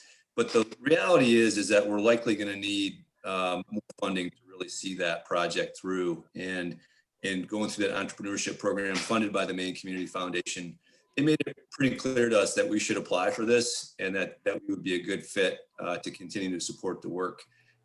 So the way that we're thinking about this project, we have technical assistance through that entrepreneurship grant from Matt Wagner from Main Street America. He's going to help do a market analysis for what the highest and best use for this hub would be and what the needs are in the community and in the region that this would serve. And so what we'll likely do is take our application to target that additional 25 grand, should we be lucky enough to receive it, to meet one of those targeted uses that the market analysis is high priority. That could be co-working, it could be a maker space, it could be a lot of different opportunities there. Kitchen space, commercial kitchen, for example, we could create, if you want to do a commercial kitchen, you need hoods, you need fairly expensive equipment. So if our market analysis suggests high use, then we can target this money towards that type of priority. So the deadline is due April 1st. There's no match, and it builds off the work that we've been doing. And hopefully, if it comes together the right way, we'll be able to revitalize an underutilized property in one of the village areas as well. So there'll be multiple benefits to these type of investments. I'll take a motion for discussion. Motion for discussion. Need a second for that? A second.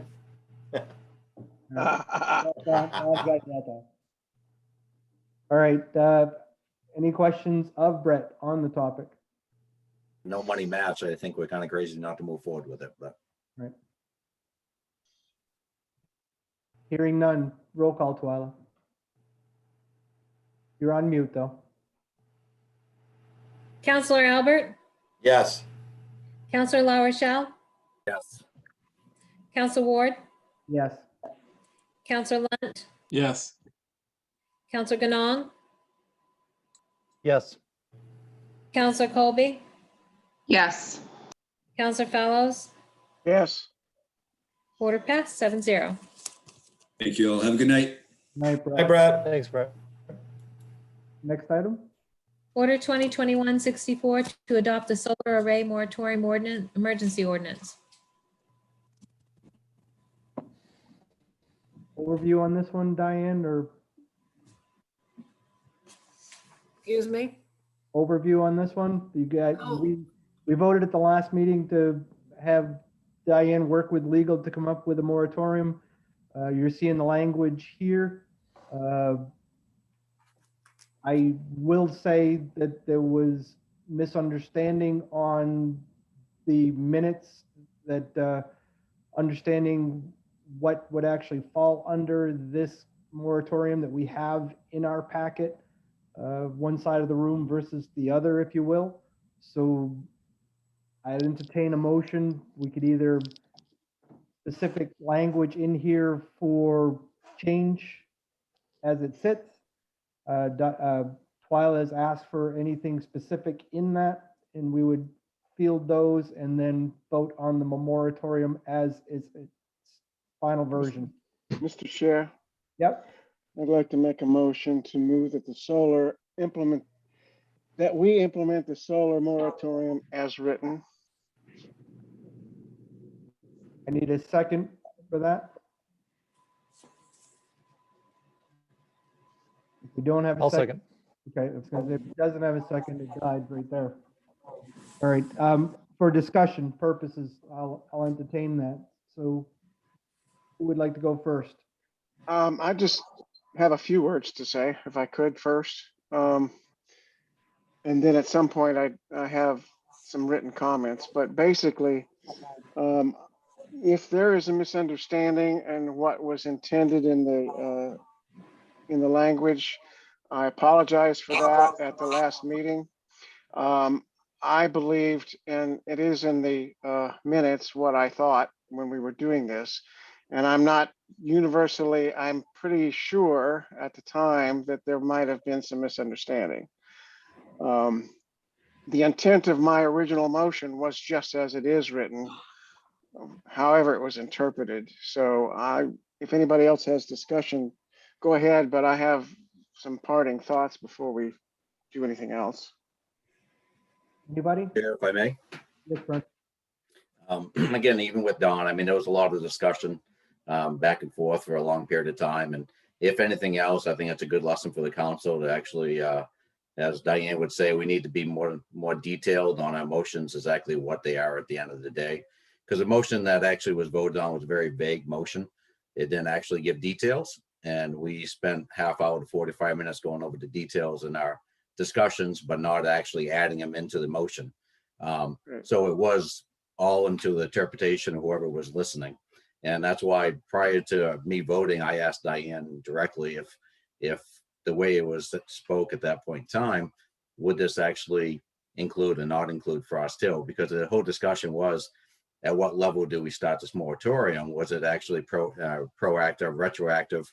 And if it's retroactive to what? You know, planning board, to the intent, to the final plan, to pulling a permit. And we had all those discussions. And at the end of the day, my assumption was why I voted for it was actually going back to one that had been already approved. Any plan that had been approved through the planning board as of like Mill Street would actually not be affected. But any ones that had just started the process would be affected, much like Frost Hill, since it was mainly why the discussion to come forward. So when we asked in the meeting what is going to be pertained to this vote and we get an answer, I assume that when we vote on it, that's the way it moves forward. And I understand it could be a lot of interpretations, a lot of different opinions. But again, it's one of those things where I think it's just a lesson for me and maybe for the rest of the council to make sure that when we do vote on a motion that we have a full understanding that's in record what that motion is, not just a vague description that could be interpreted any way you want it by which paragraph of the minutes you read. But again, it's one of those things where I think the integrity of the council is knowing that you're voting on something that you believe is what it is. Whether it changes at the end of the day, I don't really know. But when I actually voted on that vote, it was the interpretation that we were not going to actually include any projects that were actually already approved fully through the planning board, but the moratorium was going to affect anything that just started, not just the ones that actually the site plan review would come through. Mr. Chair? Yep. In response, I agree totally with Fern on that. I was not my intention to have confusion. I think in the going forward episode, as he mentions, that we want to be clear, I think it's a good idea to have Twyla or somebody read back the motion, especially if it's of anything with a lot of discussion, to have the motion read back before we vote on it. That's a procedure I've used when we've done the planning board thing, and it works out pretty well. I can't disagree with either of you on that, because I've always said Twyla's a rock star, because I know we push a lot of information at her that actually needs to come out the other side for something that she can use. So that said, lesson learned for sure. And the fact that if Twyla needs to slow us down on this to make sure that we understand, I do rely on her mostly through this process. Well, I have to say that the day after the vote, I gotta give both she and Lisa a lot of credit, because they were doing the minutes, and I went down for some clarification on what I'd actually said, and sat there with a headphone and listened to the thing. So they dug deep and came up with all that you see in there, which just proves to me that it was confusing. Agreed. And the fact that associated with the moratorium that's there in the language on one side, that's one side of the presentation. So even in that intent, we still missed a piece with what we actually voted on. So that said, we do have this here. The motion is on the floor for this, so what's May- the feedback on the specific of the moratorium for the item that's before us tonight? May I tell you why I feel this way? That it should be approved as written. I spent actually the afternoon thinking about a response to this, and maybe the reason why would clarify for some people. You know, I tell you no, you're gonna do it anyway, so yes, sure. All right, I wrote it down because I never get it very eloquently out here, so bear with me. I proposed the motion because I thought that everybody wanted some kind of a moratorium. I did not want to be retroactive because I did think all projects not completed but initiated should be excluded. I have read the minutes many times and I'm aware of the possible confusion and the understanding we voted for. Just know that if I thought the Frost Hill project would be included as well as the Mill Street, I would never have made the motion. I believe my comments just before the vote reflect that, and I said that earlier. Here's why I feel that the Frost Hill should not be covered. That is, it should be allowed to proceed, as well as the Mill Street project. This is a planning board application that was accepted as complete on February 11th, meaning that everyone had submitted all that was needed to be, and that it was considered to be a legitimate project for site plan review. At the point that the board accepted it upon recommendation of the codes enforcement officer, the plan was deemed to be allowed under some yet to be determined conditions. The closest application using our zoning was as an electric utility. I believe the planning board should have been allowed to consider the matter and impose conditions that would mitigate, if not eliminate, the abutters' concerns. The planning board did not decide immediately after the conclusion of the hearing, which wasn't of interest to the abutters, because the matter is not that clear and it's legitimate to consider a study over time. Given time, it would work for all. The planning board members were put into place and appointed by the town council to decide these matters while considering the impact on the town and its residents. The matter rightfully belongs there. Both the codes enforcement officer and the planning board need to be respected and allowed to do their respective jobs without town council interference. It should be understood that while being considerate, the planning board is not in a popularity contest. I reviewed the notes from our minutes when the neighbors restated their cases in a similar manner, and that they had at the planning board hearing, I noted several things. Peter LaRochelle spoke stating that solar farms are tax exempt. My understanding, and I think all of our understanding, is now that 50% of the exempt value is returned to the town by the state on small projects. He stated that several towns have instituted moratoriums, and that Monmouth was one that we now know the moratorium was voted down. He talked about blinding glares from panels, but I believe the solar applicant is taking steps to mitigate that. Lisa McDougall spoke of wildlife, and we know that small wildlife will be allowed under the fencing. Lastly, I reread John Minahan's letter where he speaks of several things to consider, but the last was request that, quote, at the very least, if this specific Frost Hill project were to be approved, it should be revised so that the 10-acre southern section is moved back to more northwestern section so that it lessens the impact. Well, that's exactly what the applicants have done. Most of the neighbors spoke of the impact on the views as well as and this seemed to be a primary issue. The applicant has proposed moving the array just as requested. I think the planning board should be allowed to complete the task of adding the appropriate further conditions and to complete this project. Lastly, property owners have rights too, and there must be an acceptable use for that property. Besides agricultural, the current zoning laws, among other things, allow subdivisions, public-private rec facilities, timber harvesting, two-family dwellings, home occupations, planned unit developments, public utilities, schools, and public buildings. of these other activities, which would the neighbors find acceptable? I'd venture to say that there would be objections to all of them from most of them. These could not be, there could not be, these could all be there instead of a solar farm.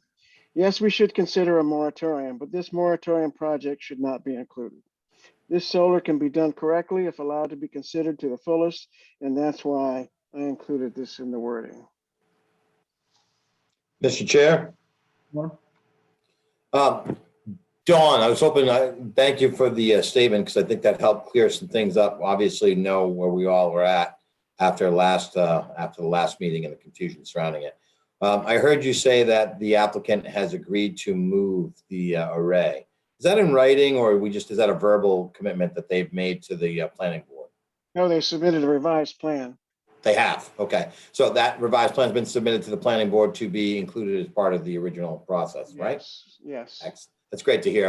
I felt it was important to hear that not only that something that you've had either direct conversation to or had conversation with the planning board, but to know that it's actually in the actual process itself and that's being actioned. I feel better about, to let you know that I feel confident knowing what I know, especially that now, that I can vote in favor tonight, because there is going to be mitigation to address some of those abutters' concerns on Frost Hill Ave. I will say that as of last week, or not last week, last meeting when we voted on this, I certainly was of the mind that the Frost Hill piece would fall under that moratorium because no permits were issued, even though it was considered a completed application or approved application. So I'm glad that we're not having to have that conversation any longer. So I thank you for clearing that up, Don. Anybody else? The only reason I know all these things is because I get copied on the emails that go to the planning boards. And so there's a person over here sitting who happens to be the chair of the planning board that's smiling about the issue. So he knows all those things too. Mr. Chair, may I just ask a couple more questions? Okay. One of the things I had a big concern about, Don, was actually you had actually broached the idea that you felt this could be subject to interpretation and possibly brought to legal because it may not be been presented correctly. Do you still feel that way? Do you feel that actually that is not the case anymore?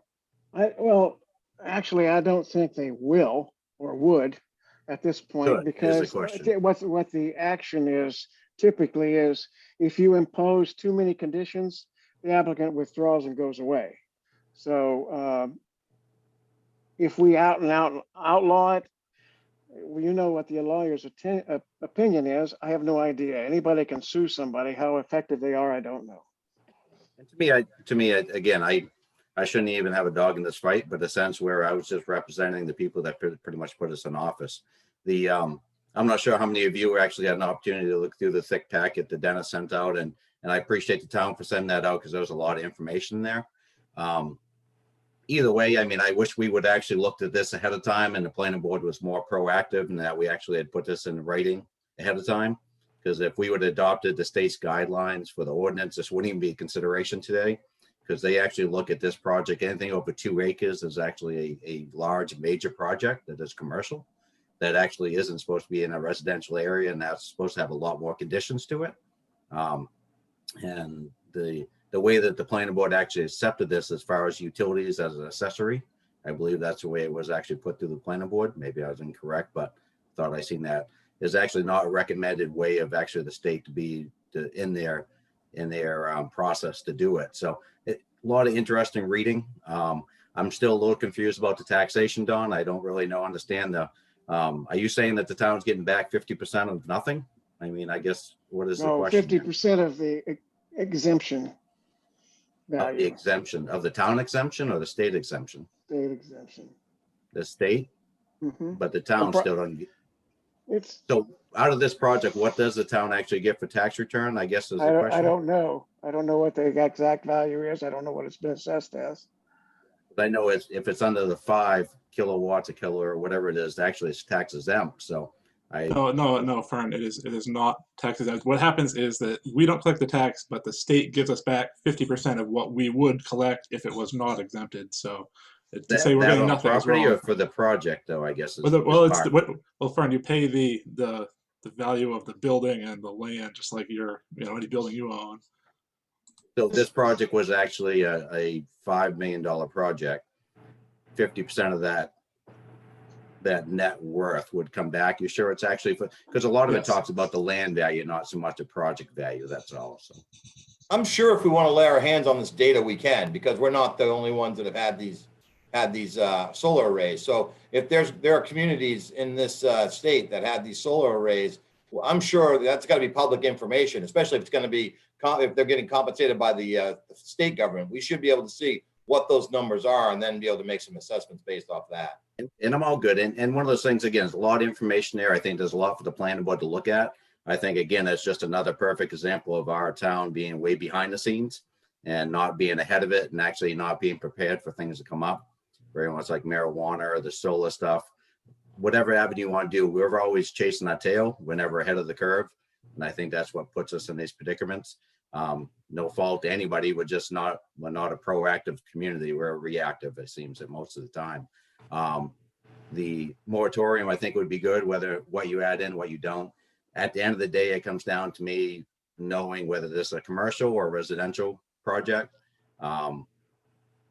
Looking at the application that has to be filled out of our town, basically it's either two options. It's a small residential or it's a commercial. And if we're saying that we can actually permit commercial activity in an area that's not deemed commercial, I just don't know where you actually draw that line of what you can and what they can't do. Dawn actually mentioned a lot of recommendations of what could be held on our property. I didn't hear a lot of commercial settings. And if my biggest hype to this whole thing, whether or not it stays, it goes back 50 acres.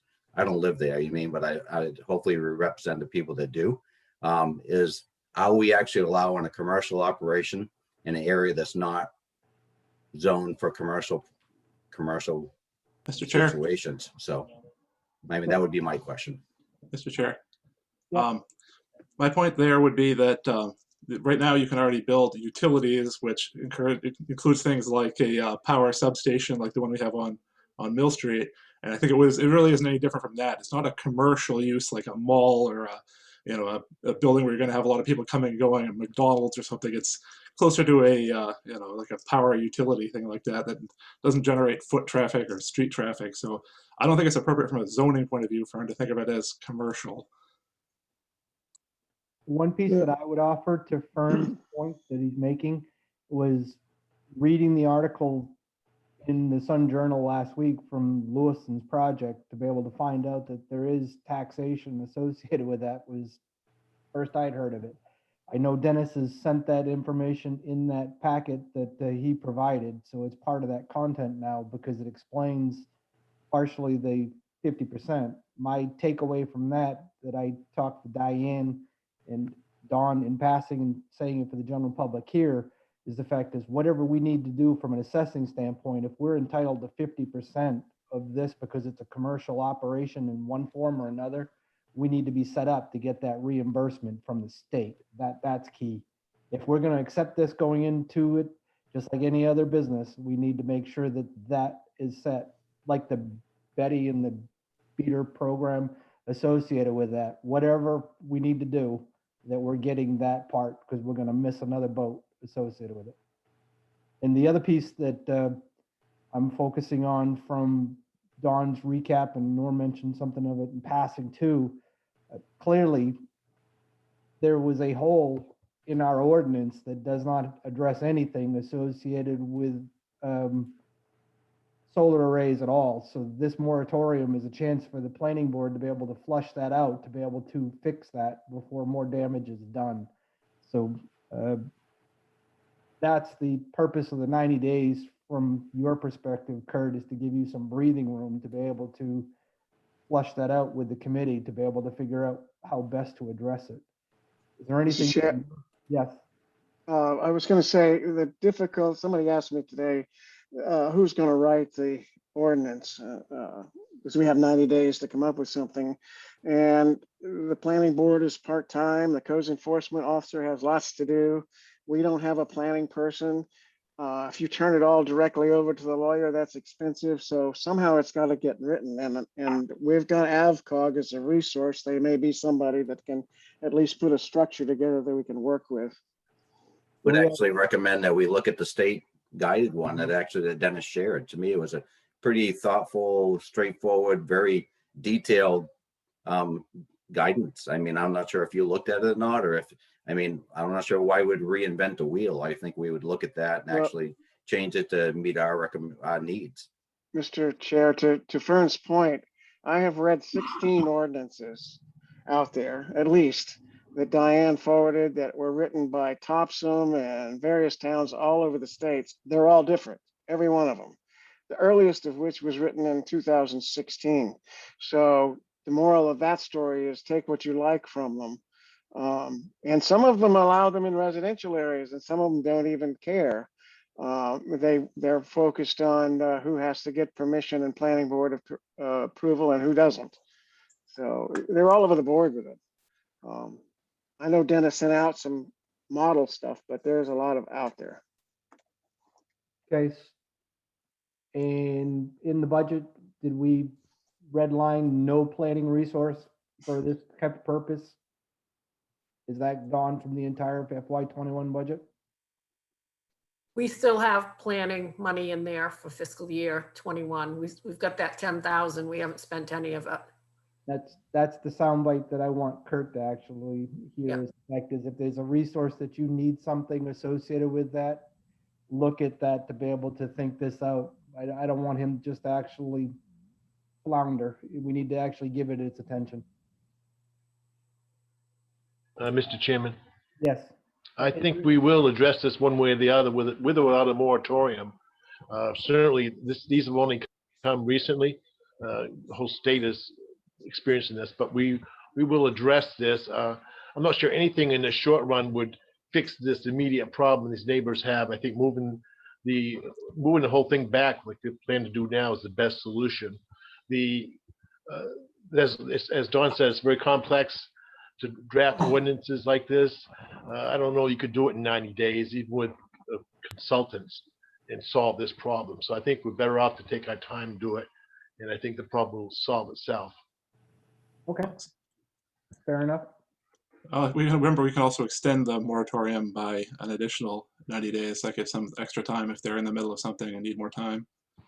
I believe we did with the marijuana, so Yes, you did. same approach.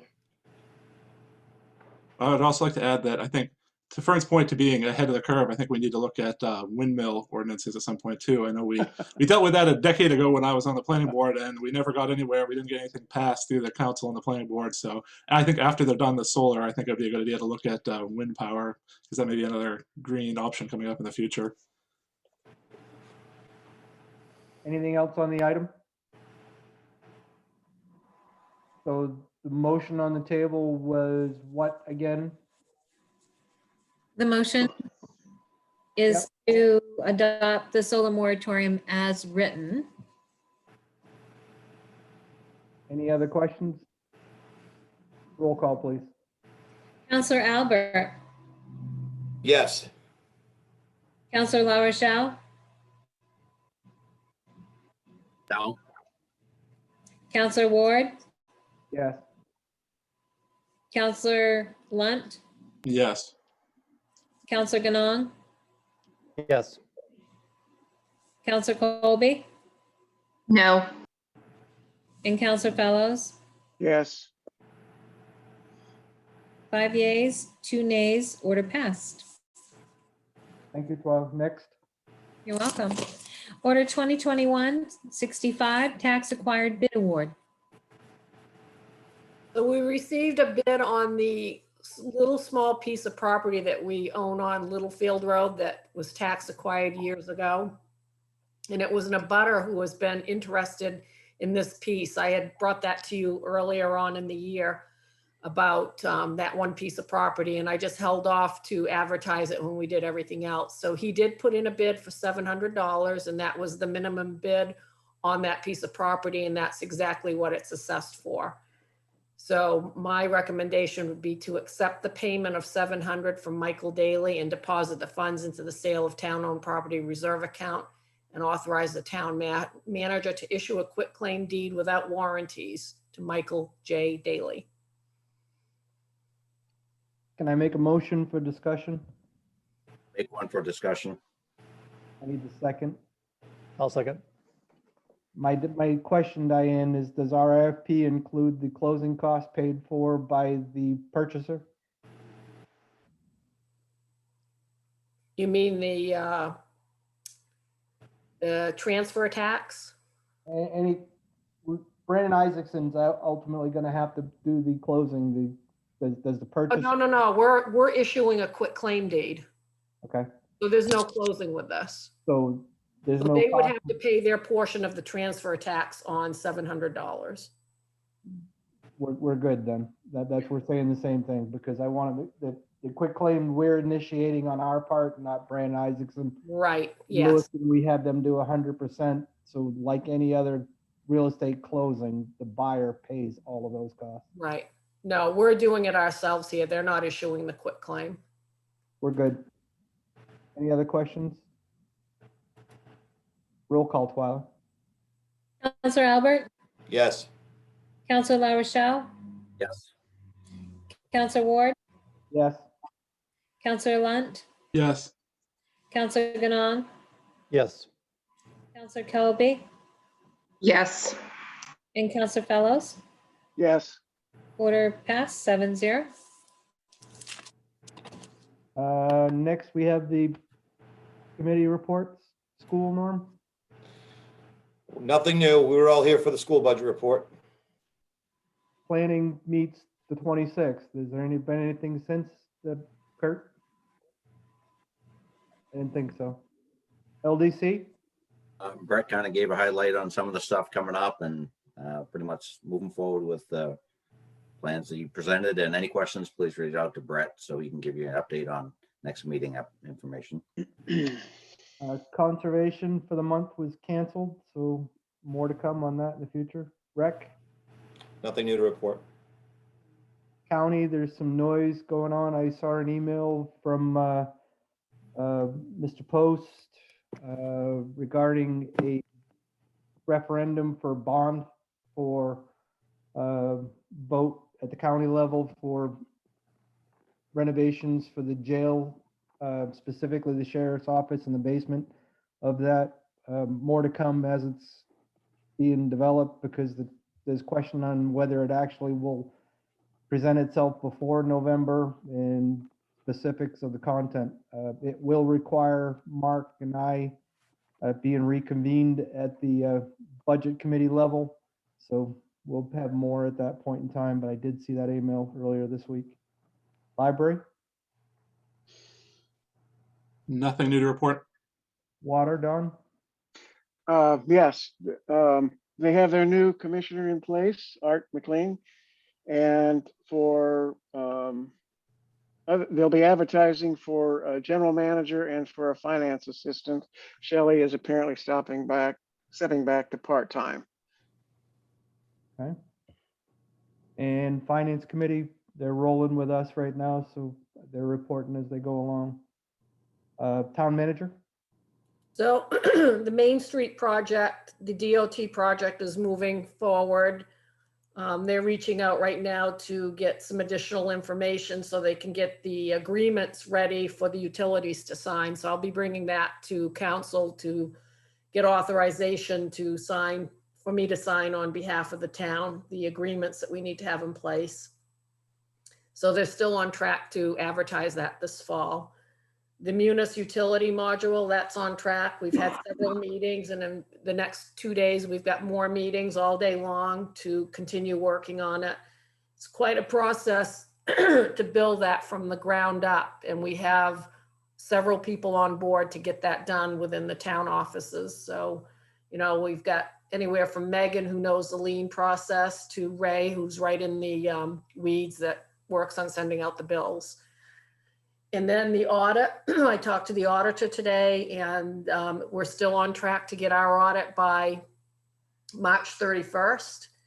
And I did tell him that, you know, if it was possible for him to get a undesignated fund balance to the school, And they actually sent the school a draft audit back in January. So I just wanted to let you know that, and the unassigned fund balance is in that report. And that's all I have to. Is there anything that they anticipate that's actually going to change from that draft related to specifically to the undesignated fund balance portion? I don't know. I just got a copy of it late this afternoon. So you mean on the school side? Yeah, specifically to Rick's point that he Right. made in the last meeting, if Ron is not aware of any change on that, can he at least give you that? Yes, assurance? I will ask them that tomorrow. Yes. Because that will at least set a huge missing piece from the school's Right. budget to be able to bring that 7%. We got a 3% that Don's looking for. Right. Yeah. No, I'll follow up and I'll send you an email tomorrow. That would be very helpful. Yep. That's all I have. The department written reports, anybody have any questions or feedback on that? I have a comment on one section. Yep. Good reading as always. Appreciate departments actually putting out the information and giving us their updates and seeing they're adding on some of the information that, Alan had asked for and the council had asked for about his projects coming up and what they're looking to do. One of the things that I've been talking to Diane about that seems to be concerning, and I know we're going to address some of it at our budget, is the idea of EMS, our first responders and stuff. I noticed that the fire department, the majority of their calls now is actually going out to actually supplement kind of what the Lisbon emergency is doing or not able to do. Looking back at some of the reports showing the timelines as far as the responding time from Lisbon emergency or Lisbon fire. And one of the things I asked for is unfortunately one of the downfalls of listening to the scanner, you actually hear a lot of different calls come through that you would actually not want to be on the other side of, not for any one particular faults, but when we actually, have an emergency and they dispatch Lisbon emergency and they're not available, and then they dispatch Lisbon CMS and there's no one on the fire department available, then they have to call out Durham. Durham has to wait for their drivers so they can come into town with their ambulance to take care of the situation. I asked if there was any information that we could get reported how often that happens monthly. And it may not even be a big deal, but we do get the idea of the respond time as far as when we do receive to a call, but not. So, and the only reason I bring this up, I think we do have a concern moving forward that we're going to have to address. And part of that maybe with Chief's per diem person, I don't really know, is having a proper adequate personnel in town to take care of our emergency needs as time moves forward. I think we had another situation of that this week where we had a fire and we had very few, by the sounds of the report, very few people in locally to be able to respond. I guess just reading the reports, it kind of shows the idea that our fire department is supplementing as a first responder. Maybe I'm misreading it, but it does seem like my majority of their calls are going out on medicals, which, I guess we just need to get a firm idea of how that plays out and moving forward, how we work with our partners to make sure that if that's what's happening, if that's how we can adjust to it or adapt to it. Just something I see from that report.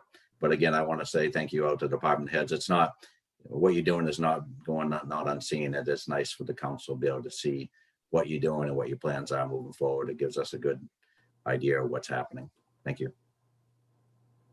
I'm going to follow on Burns because Diane, we talked and gave Kayla some instructions to be able to deliver to Lisbon EMS at that point in time. Can you have her add to that list? And I'd like to have her do some math behind it. Chief has talked about, both chiefs have talked about the amount of time that we're actually covering on Lisbon Emergencies calls.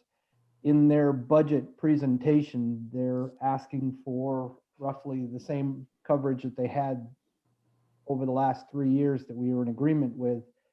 If we add in this additional cost from police and fire, we're significantly higher. How are they going to address that moving forward? Because I think that should be a talking point to be able to address that in their budget presentation to the council. Because where the fact is our workers' comp has a cost associated with this. It takes one claim to be able to have it on our side versus Lisbon EMS, and that figure is completely irrelevant. The time that we're paying for being the first responders associated with that has a significantly higher cost, which is why their original budget that they were talking about was completely unacceptable to me, to be able to address some of the concerns, because if we need to start augmenting on the fire side to be able to deal with EMS, then one, we need to incentivize that to be able to make sure that we have the right staff to be able to do so, to Chief's point with the per diem that he's talking about. So I'd like to hear from Lisbon EMS to be able to at least deliver that message of that the cost that they're actually getting from us is significantly higher than what we're actually contracted for. An excellent point.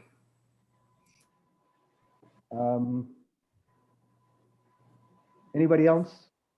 On the, I too, Diane, I saw to your point, I know we talked about it in your eval. On that, the effect is clearly looking at the benchmarks of what staff are working on in the various departments and what they're going to be working towards. I appreciate that because we can learn from what was done, but did they get to what their priority is as the season comes through? I agree. It's some good information to keep it on our radar, and it's just that one page to be able to tell us what people are looking at, and then horizon. Good. Mr. Chair, Yes, sir. are we in, where are we in Council of Communications or what? We're no appointments, Council of Communications. Yes. Department head reports. Yeah. You're at department head reports. Right. Okay. So You're up. You're up, Don. Oh, okay. well, you told me to be up, so I'll be up. I would just wanted to tell everybody on the council that Alan and I did go over Diane's review this couple of weeks ago. We did it on Friday after our last council meeting. And she will be offered or has been offered a 2-year contract as we discussed with the council. And our attorney is in the process of writing that now. His latest communication is that I think he will have it ready before the end of the month. And we'll need to set up something to go over it. Thank you, Don. Anybody else under Council Communications? Seeing none, moving right along, Twyla. Audience participation and response for new items. Those listening from Town Hall live video streaming are now invited to send written comments by emailing award@lisbonme.org. I had nothing other than the email from Gary Alley that we already covered, Twyla. So Okay. next item. We have no executive session. Order 2021-66 to adjourn. Motion, So moved. second. I'll second that. I heard Jeff. Lower center, I heard Jeff. Roll call. Counselor Albert, Yes. Counselor LaRochelle, Yes. Counselor Ward, Yes. Counselor Lunt, Yes. Counselor Ganong, Yes. Counselor Colby, Yes. Counselor Fellows. Yes. Order 7-0, you stand adjourned. 9:50. Thank you all. All right. Next Good week. night. is Good the night. budgets. Thank you. Have a good night.